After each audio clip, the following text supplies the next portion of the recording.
Okay, so when you think of Tokyo, you probably picture, the neon lights, Shibuya crossing, maybe the bullet trains whizzing by, that famous image. Right, the high-tech, super modern metropolis. Exactly. But beneath that surface, there's this whole other Tokyo, one full of surprising history, hidden stories, often in places you really wouldn't expect. And that's where we're heading today in this deep dive. Right. We're going into Ayase. Ayase, yeah. It's in Adachi.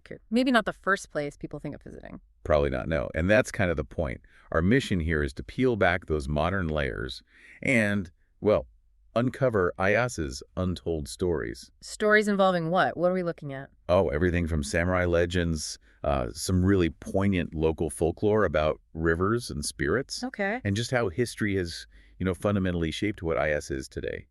We want to guide you to these spots that mix history with real local charm. Right, offering a totally fresh look at Tokyo, away from the usual tourist spots.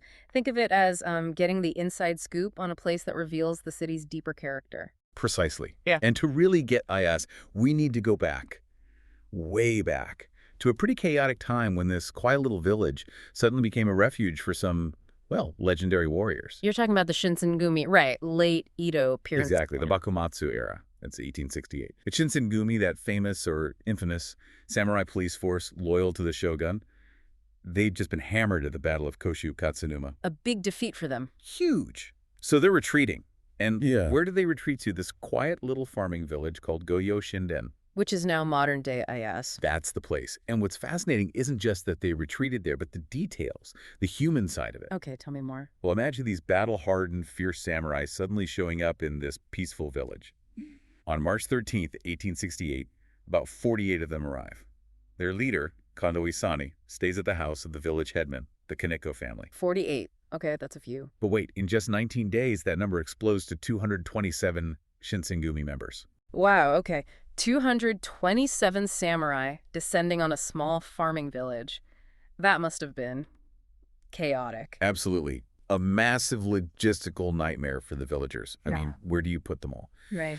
So they were spread out, the Kaneko residents, other villagers' homes, even the local temple, Kanenji Temple, became barracks. The temple, too. Yeah, it put this incredible strain on the ordinary people living there, feeding them, housing them under, considerable pressure. It really shows how big national events impact small communities. For sure.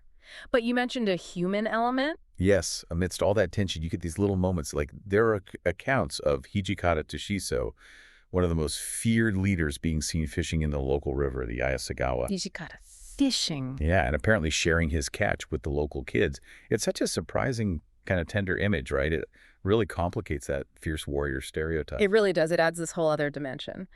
So if we want to connect with the samurai past today in Ayase, where should we go? What are the hidden gems? Okay, first stop has to be Kanenji Temple. It's at Ayase 496. The one that became barracks? Exactly. Its own history goes way back to the early Edo period, founded by the guy who developed the village, Kaneko Gohyo. So it's seen centuries of local life, including that Shinsengumi stay. You can almost feel the history there. Okay, Kanenji Temple. Got it. What else? Then there's the site of the former Kaneko family residence, Ayase 41521. Now, you can't go inside. It's private. Right. But there's an explanatory sign outside telling the story of the Shinsengumi's stay.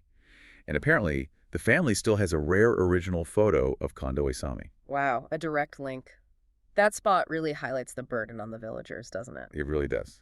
And then definitely visit the Ayase Inari Shrine at Ayase 328. Inari Shrine. Founded way back in 1614. It was the guardian shrine for Gohyo Shinden, Right. tied to the land's development. But what's really cool and quirky Yeah. are the Rakugo Komainu. These lion dog statues were donated in 2000 by a famous Rakugo storyteller, Sanyute Enjo. Comedians' lion dogs. That's brilliant. A mix of ancient and modern culture. Exactly. And while you're at the shrine, don't miss the Fujizuka. A mini Mount Fuji. Yep, built in 1927. They actually brought volcanic rocks all the way from Mount Fuji to build this mound. It's a registered folk cultural property. Pretty impressive display of faith and effort. Okay, so samurai history deeply embedded there. Yeah. But Ayase has other stories too, right? You mentioned rivers and folklore. Oh, yes. The Ayasagawa River itself has this incredibly dramatic local legend, the Snake Bridge legend. Snake Bridge. Sounds ominous. It kind of is. It goes back to the Edo period again, and those constant, sometimes violent disputes over water control. Water was everything, Life and death, basically. pretty much. Right. So the story goes, during a big flood, the headman of Osoni village, a guy named Shinpei, tried to save his village by damaging a dike upstream in Hanabata village, trying to divert the water. Risky move. Very. He got caught by the Hanabata villagers. They were furious. They beat him brutally, gouged out one of his eyes, and threw him into the river. Oh, that's horrific. Truly tragic. And it gets darker. His grieving mother saw this, cursed them all, saying she and her son would become giant snakes seeking revenge. Whoa. And then she threw herself into the river, too. Good grief. So vengeful snake spirits. That's the legend. It supposedly got so bad that the shogun himself, Tokugawa Yoshimune, ordered a special snake bridge and a snake mound be built to appease their spirits. It's more than just a ghost story, though. It really reflects those intense water conflicts. It definitely brings those historical tensions to life. Can you still see anything related to this legend today? Well, not the original bridge, but you can visit the modern Sambukuro Bridge in Hanabata Sevencombe. It was built in 1990, upstream from where the old Snake Bridge supposedly was. And does it connect to the legend? Beautifully, yes. The designers actually incorporated the folklore. There are snake sculptures on the pillars and relief carvings on the railings showing scenes from the legend. That's fantastic. A modern bridge acknowledging this deep, dark local story. It's a really neat example of weaving history into the present landscape. So we've had samurai, river spirits. What about Ayase's, day-to-day historical identity? Right. Well, before all the urban development, Ayase was actually a major agricultural powerhouse for Edo, which became Tokyo. Really? I thought it was marshland originally. It was. But during the early Edo period, Ronin masterless samurai actually transformed it into fertile rice paddies. It became a vital granary, feeding the massive population of Edo with rice and vegetables. Ronin turned farmers. That's another unexpected layer. Isn't it? And they weren't just growing rice.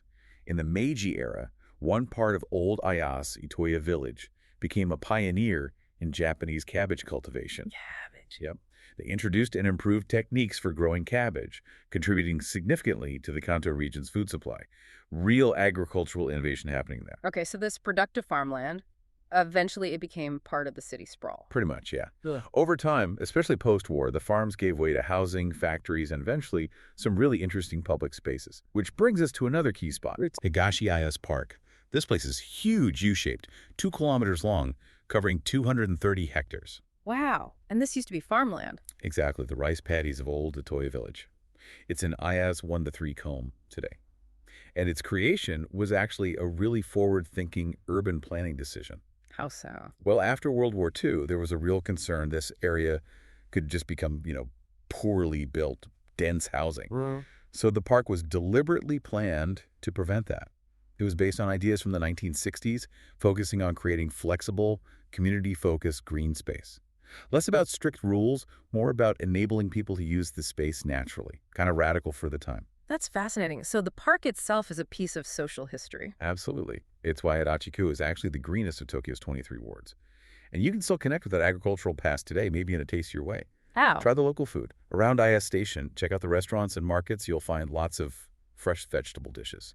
The area has loads of discount supermarkets and down-to-earth eateries. It's very shitamachi, old downtown style. So good value, authentic local food. Definitely. A real contrast to some of the fancier parts of Tokyo. Look out for local bakeries, sweet shops, and you absolutely have to try shitara curry if you see it. It's popular for a reason. Shitara curry, noted. Okay, this paints a picture of Ayase having a really distinct character shaped by all this history. But Adachi-ku, doesn't it have a bit of a, reputation? Yes. The stigma. Historically, maybe 15, 20 years ago, Adachi-ku sometimes got stereotyped in comedy, kind of like the Bronx of Tokyo or something similar, suggesting it was rough. Right, I've heard things like that. But that perception is really outdated now. Talk to people who live there today, and they're quite passionate about defending it. What do they say? They'll tell you it's safe, very family-friendly, crime rates are low, childcare is good, and there's a genuine, unpretentious community feel. It's quieter than central Tokyo, rents are cheaper. It's becoming a bit of a hidden gem for living, actually. That strong community feel is a big plus, especially in a huge city like Tokyo. Definitely. And despite being outside the main Yamanote loop line, Ayase is surprisingly well connected. Oh, yeah. How's the transport? We've got the JR Joban line and the Tokyo Metro Shiota line, direct trains to major hubs like Otomachi, Hibiya, Akasaka, really convenient for commuting. Okay, that's a key point. Good Yeah. connections. Yeah. And you even find some interesting modern touches, like there's a share house called Tokyo Share Ayase Kita, built entirely out of shipping containers. Shipping containers. Cool. Modern, affordable, creative design right there in Ayase. Exactly. Shows that innovative spirit is still around.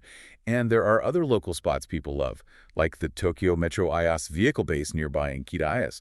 They used to have this big open day event, Metro Family Park, which was super popular. A train depot, open day. Sounds fun for families. Totally. And for something quieter, Shobunuma Park is famous for its beautiful irises and other seasonal flowers, another great green space. It sounds like Ayase has really evolved, holding on to its history, but also embracing the new. And you mentioned the river earlier, the Ayase. It played a role in the snake legend, but what about its more recent history? Ah, the river. Well, after being that vital transport route for Edo, it had a really rough time in the 20th century. Pollution? Severe industrial pollution. Tragically, for 15 years straight, from 1980 to 1995, it was officially ranked as the river with the worst water quality in all of Japan. 15 years. That's shocking. It was terrible. But, and this is a really hopeful part of the story, it's made a remarkable comeback. They managed to clean it up. Yes, through massive, sustained purification efforts starting around 1980. It's actually an incredible environmental success story, a testament to what can be done. That's amazing. So can you experience that recovery? You can. You should definitely walk or cycle along the Ayase riverbank path. There are modern paths now along the river. And see the difference firsthand. Exactly. You can literally see this river that went from being critically polluted to recovering. Yeah. It's quite a powerful experience. It makes you think about our relationship with nature and how places can heal and be reborn. A symbol of Ayase's own resilience, maybe. I think so, yeah. So wrapping this up, we've gone from samurai seeking refuge to vengeful river spirits, explored old farmlands that fed a city, seen innovative parks, and even witnessed a river's revival. Ayase is way more complex than it first appears. Absolutely. The real hidden gems aren't always just pretty sights. They're these layers of history, the community's resilience, the unexpected stories that kind of challenge what you thought you knew about Tokyo. It really shows how digging into a place's past helps you understand its present in a much richer way. That's the key takeaway, I think. The past isn't just history, it's alive in the place today. So next time you're thinking about Tokyo, maybe look beyond the usual highlights. Consider exploring a corner like Ayase. You might be surprised by the depth, the stories, and the unique experiences waiting in the seemingly everyday parts of this incredible city. Who knows what other hidden narratives are out there?